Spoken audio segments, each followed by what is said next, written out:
Hola, and welcome to another episode of Financial Freeway. My name's Dave Atwood, and I am the man rocking the Ray-Bans. Just here downtown, dropping Gabby off at an appointment. I thought I'd take some time to talk a little bit more about building wealth, creating financial strategies. That's what this podcast is all about. And when I started putting this together, the whole idea was to put it together basically for my children, for my daughters. And so when I'm talking about different ideas and concepts, these are the ideas and concepts that I would teach my daughters. And and you know, sometimes it's tough. It's tough to break through. There's a lot of things that happen when I'm talking to my daughters about finances. There's a lot of emotional issues. There's a lot of conscious and subconscious blocks when it comes to thinking about financing and wealth building. And not only that, another thing that really frustrates me is one of the things I have to fight against every single day is the perpetual lies that are told to people throughout all of I guess in society today, about how it's impossible and it's not that simple and you just can't do it and it's unreasonable. It is reasonable. And I've got to fight that. I got to fight that when I'm talking to young people who come to me for advice. I got to fight it when I'm talking to people, my compatriots, my coworkers, my friends. I have to fight this constant thing floating in the zeitgeist about how wealth is a lottery ticket. You get lucky, and if you get lucky, then you can break free. And it's so frustrating for me. I feel like I got to scream all the time. It is possible. It is real. It is simple. Now, I'm saying it's simple. Now, this is one thing I say all the time, is the concept is simple. It doesn't mean it's easy. A lot of people equate simple with easy. That's not the case. Lifting weights is simple. The concept is simple. It's hard to lift weights. It's hard to lift heavy stuff. So that's how I kind of, when I'm thinking about finances, that's kind of where I go down that road, is that it actually is a bit of a challenge. It's a simple concept, like saving money. Simple. Don't spend as much. It's a really straightforward thing. But is it easy? Sometimes not. But the biggest thing that stops people from moving forward and getting actually financially independent is this. Another thing too, when I talk about finances and money, I am talking about becoming financially independent. I am not talking about becoming a .com or a drop shipping billionaire. That's not my style. I'm actually very pragmatic about my approach, and I think when it comes to making money and getting to a place where your money starts making money for you, your money starts working for you, that's kind of where I'm at with what I do here on Financial Freeway. So what I wanted to talk about right now is the very basics of the whole strategy. And the strategy is start by saving. Well, first you have to get a job. Okay, if you don't have a job right now, you don't have money coming in, you got to figure out how to get a job, get an income. Right now, there's a labor shortage, and it's not true there's a labor shortage. There are people that don't want to work. So the labor's there, just everyone wants to become the next YouTube influencer. Hello.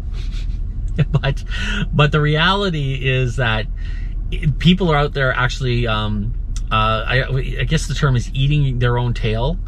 To survive, and they're destroying themselves by trying to become these influencers because they don't want to work. They'd rather spend time on their Instagram accounts.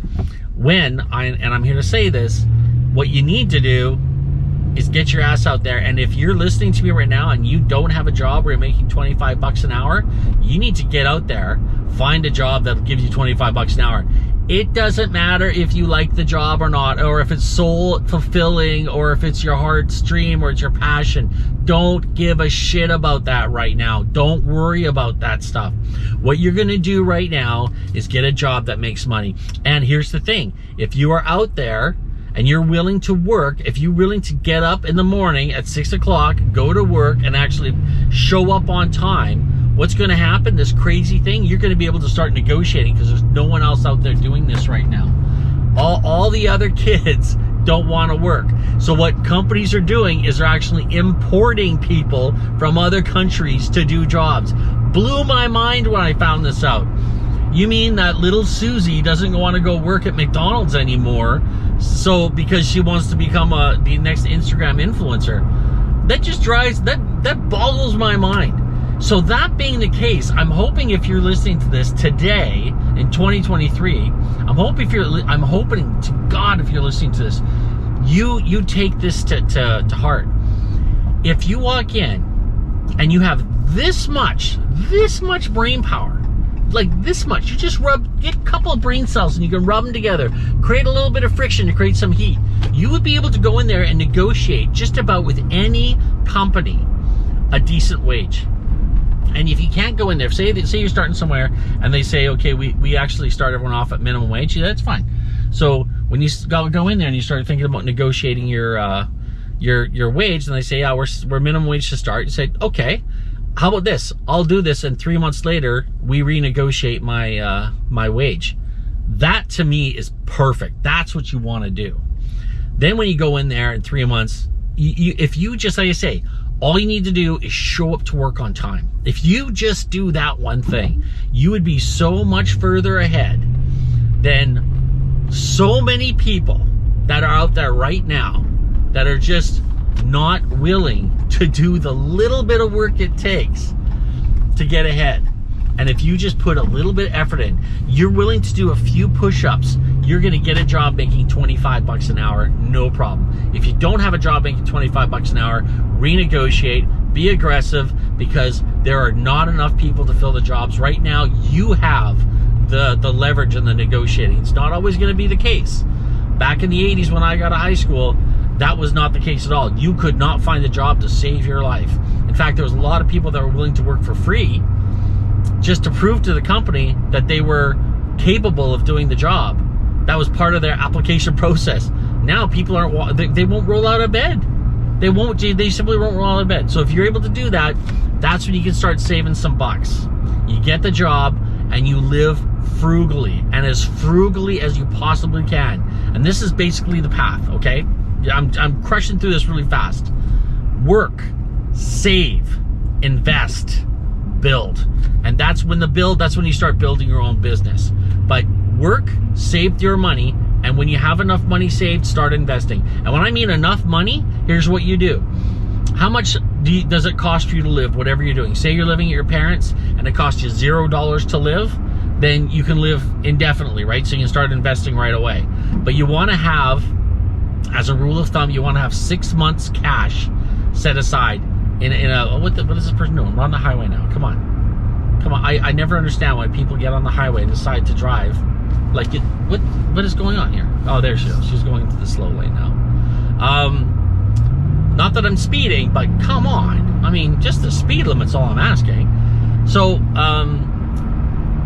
when you get in there, if whatever it costs for you to live 6 months, put that money aside. If it costs $0 just to live 6 months because you have a partner that's supporting you, or you have parents that are supporting you, or maybe you're on some sort of a subsidy where you're being helped out somehow, I don't care. If you do have that, if you're living for free for whatever reason, congratulations, leverage that. But if you are living for free, take 6 months of your salary and that's what you put aside. You save that, that's your emergency. Once you got that, you start crushing any debt you have. Well, you should be crushing your debt before anyways. Crush that debt. Because debt, if you've got high interest loans or high interest credit card money, pay that off first, because that is like giving yourself a 20% or 21% yield on your investments. If you're investing in that, you're investing in yourself. Get rid of that debt. Then, once you get to that level, you're going to open up that app on your phone, that Questrade, Wealthsimple, whatever it is, and you're going to start jumping your money into an ETF through your RSPs or your TSFAs. Now, if you are doing RSPs, it's really important that you can invest as much as you want, but you only can write off 18% of it. So there's only so much you're allowed to buy with your RSPs, and there'll be a whole series on RSPs later on down the road. But you start building up your equity inside those apps. You start building up your tax-free savings account and your RSPs. The RSPs, I want you to start putting in. Actually, I want you to start doing that right away. Doing that $5 a day investment plan that we talked about in like a couple of different videos in the beginning. But start dumping your money into those TSFAs as well. Those TSFAs are going to be so powerful for you when you are going to be needing money later on to invest in real estate. So that's when we get to the build part. When you have enough cash and you've got enough money coming in, you're going to want to start thinking about real estate. And once you get into real estate, that's when it's really going to start to really kick forward, really start moving for you. So there are some rules to real estate that are real tricky, and I'm going to do a whole video devoted to that later. But once you get to the real estate stage, things are going to start moving a lot faster. You're going to start seeing a lot more growth, and it's going to be almost exponential at that point. Okay, now we're on the highway. And then, of course, once you get to a point after the real estate, you start building businesses, and when you start making some real money, that's the best part. This is the best part about being wealthy. You start giving back. Philanthropy. That is the best part. That is the greatest part. Anyways, folks, I know this has been a lot of energy here, a lot of moving forward real fast here. Thanks so much for listening. Make sure you subscribe if you haven't already. Click the thumbs up, let me know you like what you're watching. And again, as I say all the time, let's share this. I want everyone to be aware of what's happening out there, so nobody can say, I didn't know, or it's not my fault, or it was someone else's fault that I'm not wealthy. You have an opportunity right now to live a life of abundance. It's your choice. Thanks so much for watching. God bless.